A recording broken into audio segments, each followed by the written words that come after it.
Let's head to Scotland to SNP spokesperson Stewart Hosie with the first of two questions. Stewart Hosie. Thank you, Mr. Speaker. The Secretary of State was copied in to a letter to the Business Secretary from Vicky Lee Pearson, the Sales Director at John Ross Jr. Aberdeen, salmon producers and exporters. It described in excoriating detail the barrage of useless Brexit information which added no value or clarity to food and drink exporting businesses like that. Would it not be better to fix the problems at the UK-EU border where real exports take place, rather than make vague promises about future promotional campaigns? Well, I observe that the honourable gentleman did not support a deal. So, effectively, he wanted no deal for the people of the United Kingdom. So I think it's a bit rich, him raising issues when no deal would have been very, very tricky for the exporters he's talking about.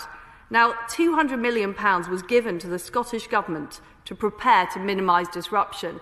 So I suggest he takes up that issue with Nicola Sturgeon to see how that money has been spent to help Scottish exporters.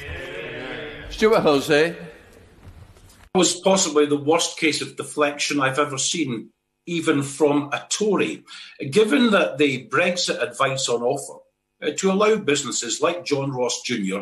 with an exemplary 30-year record in exporting was, and I quote, has fallen woefully short when it comes to one of the most important commercial issues of our time, would it not be better, as I say, instead of vague promises about future campaigns, instead of rather pathetic attempts at deflection, to fix the problems at the UK-EU border where real exports happen to protect real jobs and businesses rather than playing rather silly politics?